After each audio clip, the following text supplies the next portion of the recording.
The movie begins with Poppy Evans rushing to leave her apartment. Once downstairs, a stranger, Milo, compliments her boots, and she realizes she's wearing mismatched ones. She heads back upstairs to change, with Milo in the elevator. He mentions he's checking out the penthouse, and when Poppy learns he's unmarried, she assures him that Tony, the building manager, will like him. Unfortunately, the elevator stops midway, which seems like a regular occurrence. Milo begins to have a panic attack, and Poppy calms him down before the elevator starts working again. He asks her out for dinner, but before she can respond, the doors open to reveal Tony, causing Poppy to rush out without answering. It seems Tony isn't as impressed with Milo's bachelor status after all. Poppy arrives late to her job as marketing manager for beauty influencer Ingrid Jordan. Ingrid tells her about a meeting with the CEO of Aspire Marketing to discuss ads for her new eyeshadow palette. Poppy hopes this means she's finally getting her own account, but Ingrid laughs it off. Despite 6 years of hard work, Poppy feels a promotion is overdue, but Ingrid dismisses her thoughts. Later at Old Chops, Poppy's fiancé, Joel, thinks the outdoor wedding she wants will be too expensive. Although it's her dream wedding, she agrees to forfeit it. However, she feels uneasy about moving into his apartment without anything of her own, and suggests bringing her couch, but Joel suggests they buy a new one. He asks about her dinner with Ingrid, and she mentions it's a work dinner with Aspire Marketing. Poppy has always wanted to work there but feels stuck with Ingrid, who treats her like an underdog. Back at the apartment, Tony vents to Poppy about the potential tenants and how he can't rent to anyone without a good job and stable relationship. He tries to convince her to stay instead of moving out. But she's getting married. Tony, who's never met her fiancé, complains that she hardly talks about him. During dinner, Poppy is surprised to learn that the CEO of Aspire Marketing is Milo. The meeting begins, and Milo asks what creative ideas they have to break through the saturated fashion industry. Ingrid starts to answer, leaving Poppy out, but Milo insists Poppy respond, as she's the marketing specialist. Impressed by her creative input, Milo suggests Poppy should take charge of the account, much to Ingrid's dismay. Milo boldly declares he'll only work with them if Poppy leads, and Ingrid reluctantly agrees. After dinner, Milo asks Poppy to stay and talk business. As they walk, Poppy senses an ulterior motive, and Milo eventually reveals it. He wants her help getting the penthouse since Tony rejected him. In exchange, he'll get her a spot at Aspire Marketing.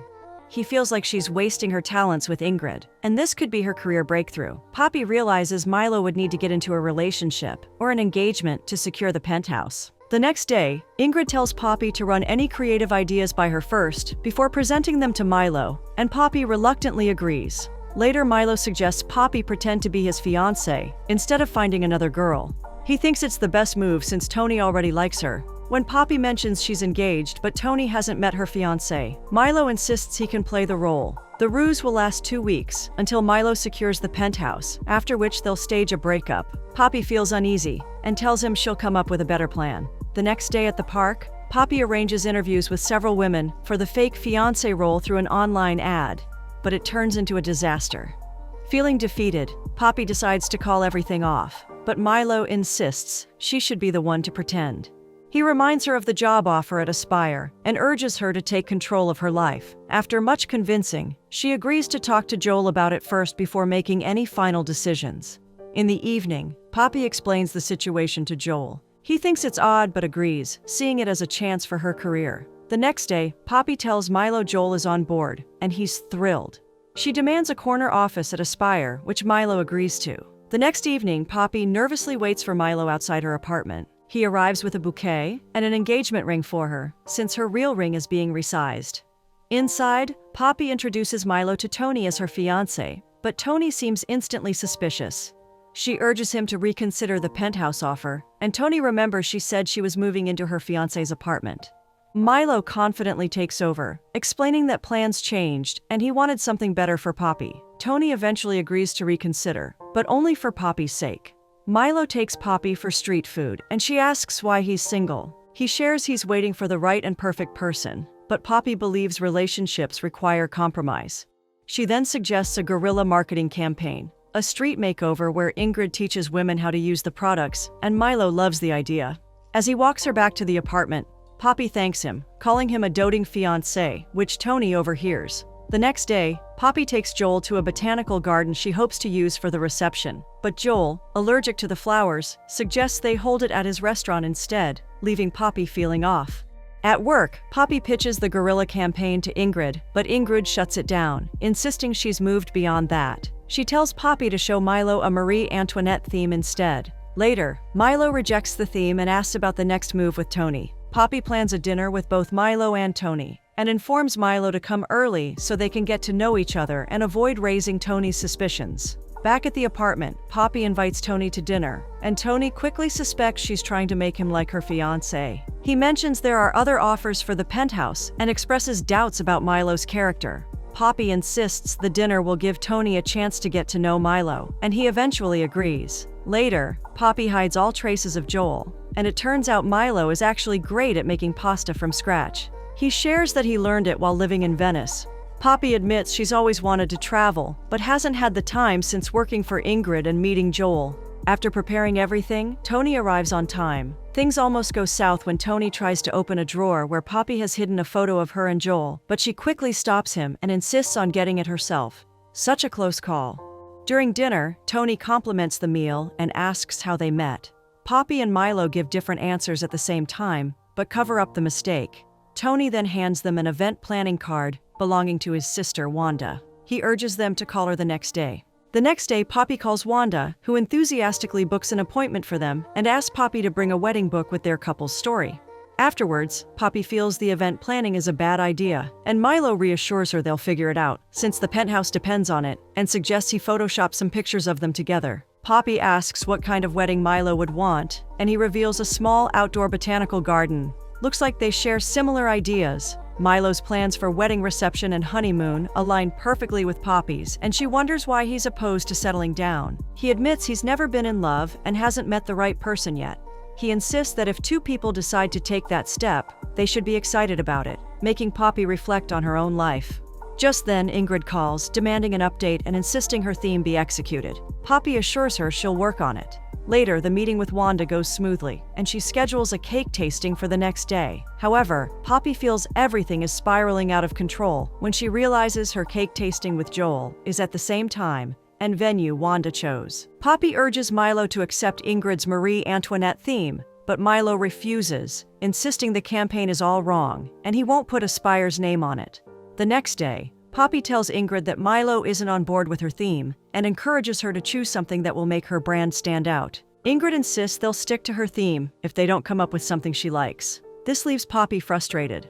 Later, Poppy meets Joel at the restaurant and explains the plan. The cake tasting turns into a hectic experience, with Poppy rushing back and forth between Wanda and Joel, trying to manage both at the same time. Later, as Ingrid is about to leave the office, she curiously opens Poppy's drawer and finds the wedding book with the photos Milo made. Things have definitely taken a turn. Meanwhile, Wanda offers to set up a dance class for Poppy and Milo, leaving Poppy stunned since she knows nothing about dancing. The next day, Ingrid throws a surprise party for Poppy at the office, congratulating her on her engagement. Ingrid then informs her about a media and marketing party they must attend later at Old Chops, leaving Poppy stunned since it's Joel's restaurant. Later, Poppy watches some old videos with Ingrid for inspiration, but Ingrid dismisses them and excitedly shows her a space theme. Poppy is confused about how it relates to her makeup line, but Ingrid insists it's out of this world. Before Poppy leaves, Ingrid compliments her ring, prompting Poppy to quickly remove it when she gets to her desk. However, she puts it back on, realizing Milo spent a lot on it, and she wouldn't want to lose it. Later at the restaurant, Poppy is shocked when Ingrid thinks Milo is her fiancé. Ingrid confesses to snooping through her drawer and finding the wedding book. Although Poppy tries to clarify, Milo plays along with the act. Poppy pulls Milo aside on the verge of a meltdown as things spiral out of control. She explains that Joel is the chef at the restaurant, and Milo encourages her to take a deep breath and explain everything to Joel. Poppy explains everything to Joel, and he reassures her he's fine with it. Things get awkward when Ingrid toasts to Milo and Poppy, urging them to kiss, and Milo pecks her on the cheek. Joel watches, feeling a little sad. Back at the apartment, Poppy mentions she's lined up 3 women for the gorilla theme and decides to surprise Ingrid with it. Milo apologizes about Ingrid finding out, but Poppy brushes it off. He wonders if the charade is affecting her relationship with Joel, and Poppy finds it odd that it isn't, making her feelings conflicted. During game night with Tony and Mrs. Kettle, a tenant, Tony asks about the wedding preparations. Poppy steps out to take a call, leaving Tony to ask Milo about his vows. Tony urges Milo to share a sample, and Milo expresses his happiness in finding Poppy, the right one for him, with their dreams aligning. It's a heartwarming confession, and Poppy overhears this. It seems Milo has started developing feelings for her. The next day, Wanda takes Poppy and Milo to dance rehearsal, where they have a lot of fun. Afterward, they playfully dance together, leading to an intense moment where they stare into each other's eyes. Milo begins to confess his feelings, but a call from Ingrid interrupts the moment. Unfortunately, the connection fades, and Milo wishes her luck for the ad the next day before leaving. The next day, Milo gets a call from Tony, who tells him he's gotten the penthouse and to come by later for the paperwork. Tony also reveals that Wanda thinks Milo and Poppy are meant for each other, and Milo realizes he feels the same way. Meanwhile, Poppy surprises Ingrid with the 3 women for the ad. Though Ingrid initially disagrees, she quickly rushes to help them apply the eyeshadow correctly when she notices they're doing it wrong. Ingrid proves to be a natural, and Poppy films the moment. After Milo finishes the paperwork, he runs into Joel, who came to check out the building. Milo thanks him for agreeing to everything and reveals he's gotten the penthouse. When Milo mentions that Joel must be excited about the wedding, Joel has a panic attack. Joel feels it's the next step after being with Poppy so long, but isn't as excited as he thinks he should be. He asks Milo for advice, and Milo tells him Poppy deserves to be happy, urging him not to mess things up because she's irreplaceable. Later, Ingrid thanks Poppy for the great experience with the women and agrees to let her use the footage for the campaign. Back at the apartment, Poppy is shocked to find Joel waiting for her, and he admits they need to talk. That's never a good sign. The next day at the office, Milo excitedly announces he's gotten the penthouse and congratulates Poppy on the campaign, suggesting they celebrate. However, Poppy, in a bad mood, tells him Joel has called off the engagement because of what Milo told him. Milo is taken aback, and Poppy demands to know what he said. He explains that he only told Joel she deserves to be happy and never expected it to lead to a breakup. Milo suggests it's a sign that Joel wasn't the right one for her, which makes Poppy snap. She tells him not everyone is waiting for the perfect person, and she's not like him. Despite wanting the job at Aspire, more excitement in her relationship, and to travel, she's content with what she has. But now, their fake engagement has cost her a real one, and her life is shattered. Ingrid overhears their argument and is deeply disappointed in Poppy for the lies and deception. Poppy tries to explain, offering the edited video, but Ingrid fires her on the spot and cuts the campaign with Milo. Crestfallen, Poppy takes off the ring and hands it to Milo before leaving. Back at the apartment, Poppy confesses to Tony that Milo isn't her real fiancé, and Tony reveals he already knew. Tony tells her that Milo has called off the penthouse deal, and when Poppy asks why he agreed to it, Tony explains that Milo made her seem more alive, and after getting to know him, he realized Milo was a good guy. Tony reflects on what he's observed during the 7 years Poppy has lived in the apartment. She always goes out of her way to please others and doesn't do anything just for herself. He advises her to start putting herself first, and Poppy is deeply moved by this. Later, she unpacks her things, feeling a pang of sadness. Meanwhile, Ingrid takes photos for her space theme, but eventually watches the video Poppy made. It stirs a warm, unexpected feeling in her. Meanwhile, in his office, Milo looks at the ring he bought for Poppy, feeling sad.